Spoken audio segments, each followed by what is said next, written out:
Hi everyone! So today I'm actually making a video of my warm-up routine. I've gotten quite a few questions on mobility work because in some of my other videos I mentioned that I do quite a bit of mobility work, warming up, cooling down. I've had some prior injuries that I've had to be very careful about. So I'm actually in my foyer and with my dogs, so they might be making a few appearances in this video. But I typically actually warm up at home before I even get to the gym, just because I usually eat my pre-workout meal and then warm up as it's digesting. I know that sounds weird, but I usually, because it takes me about 15 minutes to do this kind of warm-up mobility routine, and I do this every single day before my workout, no matter what workout it is. So if I'm squatting, deadlifting, doing just upper body, doing just accessory work, I do this. I use this foam roller and I use a rope, and I'll show you how I use these two things. I also use a lacrosse ball sometimes, but I can't find my lacrosse ball, so I'm just going to show you what I do if I can't find my lacrosse ball. I use that for muscle release, just laying on the ground and using it it's a little bit more intense than this type of foam roller. So this is what I do at home, and then I do this post-workout as well. And usually after I do this warm-up routine, once I get to the gym once I get to the gym after I do this, I warm up usually on the elliptical for about 10 minutes, and then maybe do a couple more of these stretches for about 5 or 10 minutes before I work out. All right, so the first thing I do is I foam roll. So the dogs might be attacking me. So the first thing I do is I foam roll my back, and the majority of what I do for warming up is not foam rolling, but this just kind of cracks my back, gets things loosened up. So I do this around my rear delts too. And then I also go on my chest because I have had a shoulder injury, which actually stems from tight chest pec muscles. So I use this foam roller to release those muscles and to just break up the fascia on the muscle. And then I also do under my arm. So, and then my rear delt, and then also I go up in my neck and do some foam rolling there. So I just really do this, just kind of an overall foam rolling before I stretch. And I do this on my chest, and then I do my lower back. Just quick, honestly, I just kind of do it to get the muscle. I feel like it helps loosen up the muscles better for stretching. So I do my hamstrings. See, today I'm just doing bench and accessory work, but I still do my legs, even if I'm doing bench and accessory work, because tomorrow I'm going to be squatting and actually I'm not deadlifting tomorrow. Tomorrow I'm going to be squatting, and I notice if I skip doing leg mobility work and leg stretching, even the day before I'm going to squat and deadlift, it affects me. So I really have to keep up with it every day. So now I'm doing my quads, and then I get my hip flexors a little bit with these. So this is always a good one, get the quads. And now if you have not foam rolled before, this might actually, it looks like it doesn't hurt on me, and it doesn't, because I do this so much. So if you're not used to foam rolling, it might be a little bit too intense for you to use one of those rumble rollers. But I would recommend starting out with maybe a smoother one to begin with. So then I'll go into my hip stretches. So I do these, and with my stretches, I hold every single one for 2-second counts. So 1 1,000, 2 1,000, and I do 10 times each side. I add an extra side stretch to really get the side and get it all nice and warmed up. And sometimes I do an arm circle just to kind of get my upper body in this too. And really, it's important to hold these for 2 seconds, because after 2 seconds, the muscle actually contracts. So I think was 10. I'm not sure. Okay, so other side. So 1,000, 2 1,000. And this is a pretty lengthy process, so if you guys aren't interested in seeing this whole thing, then you don't need to watch. But this is how I feel like I've been able to stay pretty, or keep on top of my injuries. I still get tweaks. I'm still battling my shoulder injury that I've had for quite a few years actually. So if I don't do these stretches, my injury comes back like that. So I am very diligent about stretching. Also sometimes at night, if I work out, tonight I'm working out in the evening, so I probably won't do this tonight, but if I work out earlier in the day, sometimes even at night, when I come back home, I even stretch a little bit more, upper body stretches. So I start out by doing neck stretches. You might have heard that. I just had a pop in my neck. So I do 10 each side. So then next, I'll start with my upper body stretches. So usually I just start out with arm circles. And I do 10 each side just to get my shoulders loose, and so I'm not doing stretches when they're completely cold. Which, by the way, this shirt, Girls Who Flex, check it out. Girls Who Flex apparel, also Outwork apparel. So then I go forward, 10 each side. My shoulders kind of crackling and getting loose. So a lot of people too ask me when I squat, because I have a pretty narrow grip for squat, because my shoulder mobility is good. And this is why my shoulder mobility is good, because I do all these stretches. So then this stretch, I do 1 1,000, 2 1,000, 1 1,000, 2 1,000, and I do 10 each side. 1 1,000, 2 1,000, 1 1,000, 2 1,000. And on this one, you want to make sure that you're really driving your elbows back and getting a good stretch and feeling it in your front delt. And then also when you stretch back, feeling it. You'll feel it all around your rear delt, your front delt. It's a really good one for warming up, and I've noticed it help with, I have a front delt injury, and this really helps get it warmed up. I also just kind of warm up my wrists as I go. Next I'll do shoulder rotations, so I'll do 10 of these. And really when I do these, I want to focus on trying to get my hands out to 90. I'm looking at a mirror, that's why I'm looking straight at. My elbows as close to 90 degrees over here as I can. Really good shoulder rotation, mobility, and just getting the shoulders warmed up, especially when you're doing bench and any shoulder exercise, anything upper body, even on leg day. Leg day, squat and deadlift day. If I just have squats and deadlifts, like yesterday I just squatted, just did deadlifts, and just did some hip thrusts and leg curls, and I still did all these because squatting, when you have the bar on your back, that's putting a lot of pressure on your shoulders, so you want to make sure your shoulders are warmed up. Next stretch that I do, this one's really important, it's stretching your chest. So it's 10 of these. So when you come back, you really want to make sure that you're pulling with your rear delts, I'll show you from this angle, and getting a really good stretch in your chest. And these are actually, these are tiring. So if you start out with a warm-up routine, you might not necessarily want to start out with all of these and do it, 10 each, before and after, but maybe pick 5 of these and do them, and just see if it helps with your performance.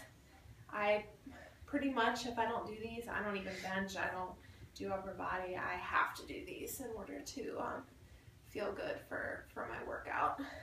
So I've gotten to the point where I've gotten gotten so accustomed to warming up, and also I've had so many injuries and tweaks that if I don't do these, then it really does hinder my performance.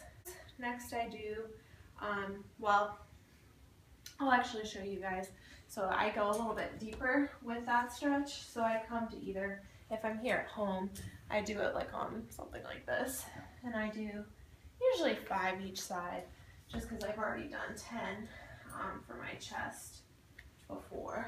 And this is just a deeper stretch into this chest area and really getting it for, today I'm benching, so I want to make sure that I get my chest really warmed up and activated prior to going to the gym. And I like doing this at home too, just because once I get to the gym, I don't really like taking a lot of time to stretch and warm up because I just want to start when I get there. All right, so next shoulder stretch are rotations. So I'll do 1 1,000, 2 1,000, then come up. So I'll show you from side view. These are really important for my shoulders and my shoulder injury that I've had in the past. So I do 10 each. And you can even see my shoulder flexibility really is not that great on this. My elbow I should be at 90 degrees, but these are ones that I really have to work on. This is where I lack flexibility in my shoulders. Those, then I will come and I will do the opposite way. So I'll kind of leave my elbows hanging loose, and then I will come back. 1 1,000, 2 1,000, 1 1,000, 2 1,000. And if you can tell here, my shoulder flexibility is actually a lot better going this way than the other way, because I can actually go past 90 degrees. So these are really good. This isn't where I struggle with my shoulder mobility quite as much. It's more on the downward motion. Then next, I get my rear delts. These are just kind of a generic stretch that you see quite often. So I just pull across 1 1,000, 2 1,000, 1 1,000, 2 1,000, and I hold everything for 2 seconds.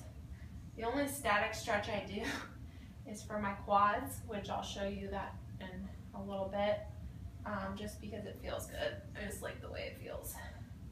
All right, so next I'm gonna move on to lower body. Usually I start out by doing just some wrist movements because my wrists are tight from typing and being on the computer or texting. So, so I first start out lower body. I start out with my hamstring stretch. So this is what I use the rope for. I lay on the ground. I don't know if you guys can see me. What I do is I pull it towards me. So 1 1,000, 2 1,000. And I really try to get my, as good of a stretch as I can without pulling it. So if you notice, I first get my leg as far as I can with my quad. I use my quad to pull my leg back. And then I just add more of a stretch by pulling it. And breathe out when you do these. 1 1,000, 2 1,000. So breathe in. And then once you get to the top of the stretch, you let go of your breath. Is it starting? So now I'm just moving on to my left leg. I'm doing the 2-second count. Breathing out. And I got this rope from my massage therapist, but pretty much any rope will do. Doesn't need to be a specific type. But this one I just like a lot because it's it has a little bit of give to it, so it's a little bit flexible, but still it's not like a elastic band or anything where you pull it and it stretches away from you. So you want something that's not going to have a ton of give to it. All right, so next I do my adductor stretch, whatever that's called. So I come out here and I stretch 1 1,000, 2. This is where, especially with sumo deadlifts, it's really important to get the inside of your legs stretched before and after you work out, because especially with heavy deadlifts, there's a lot of pressure put on your the inside of your leg. There's my dog. Not just your hamstring. It's right here. That's not your hamstring. Your hamstring is behind your leg. So a lot of times people think they might have a hamstring injury, when actually in reality, it's not your hamstring, it's your adductor. So I went into my massage therapist and I thought that I had a hamstring tweak, but I actually ended up having an adductor tweak. And so when I do this stretch, this is where I really feel it. And I'll do the other side. Just come out here and pull. 1,000, 1,000. So next I sit in a butterfly, and this is actually for my lower back. So I do some kind of twists. So just to get like right here in my lower back, I do these and get my neck. It kind of is just a full spinal stretch.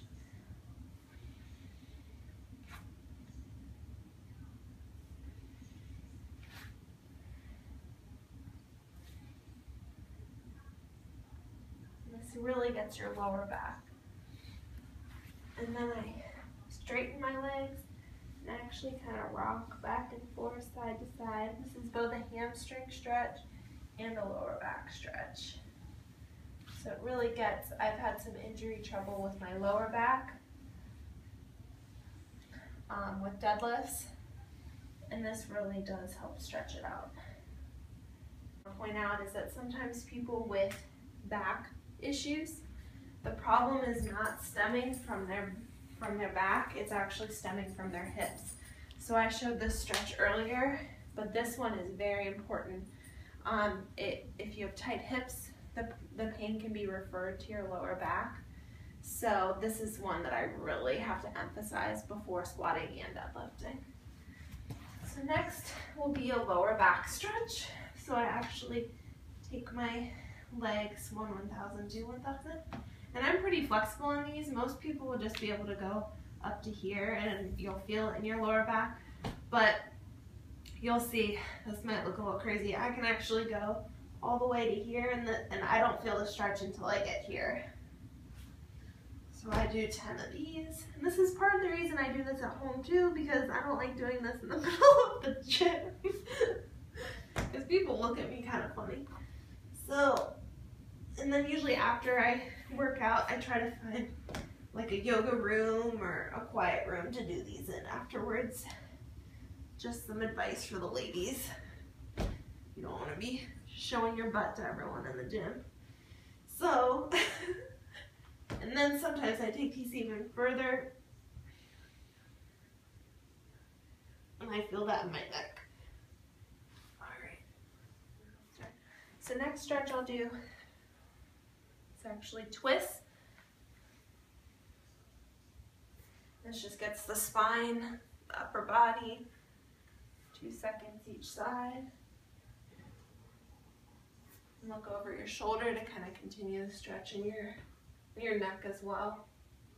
And get your upper body warmed up.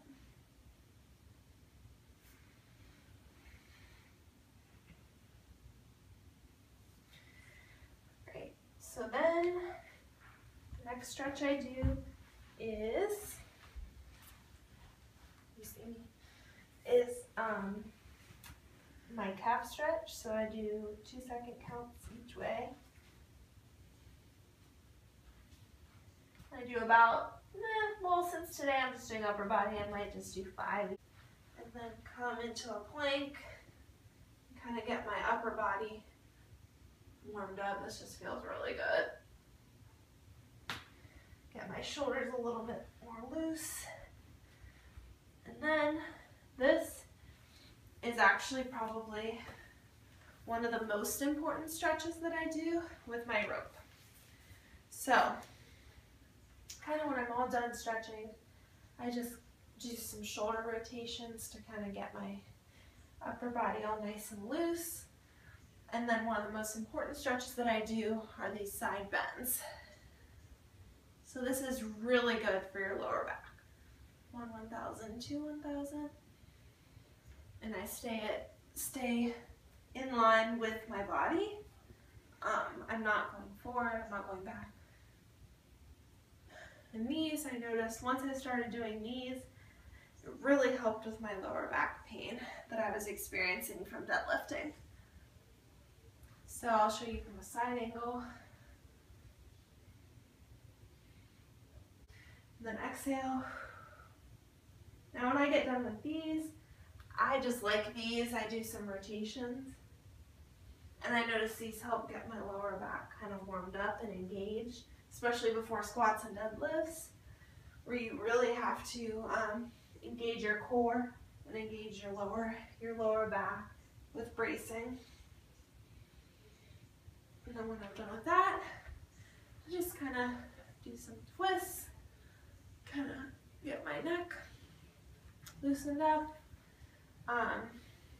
Oh, one stretch I forgot to show you that I like to do. This is pretty much the only static stretch that I do. So I just like these are my quad stretches. So I just have my foot. If you're not super flexible, these might not be doable to lay down, so you might just sit up and do them. But I just hold those for about 15 seconds each. I just like the feeling and get a good quad stretch. Especially, I don't usually do these before I squat and deadlift, but afterwards it feels really good.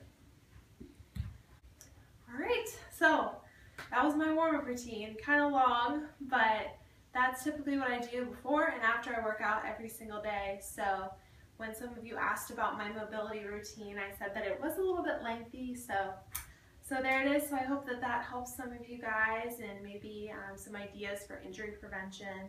I've had a history of shoulder trouble and some lower back. So really doing these is more of a preventative measure and staying on top of my injuries, because usually once you get an injury, it's a lot harder to cure it and get it better. It's a lot easier to take some measures to help prevent injuries. So that's what I'm a big fan of. So hopefully this was helpful for you guys, and you might be able to incorporate some of these in your own routine. So off to go lift.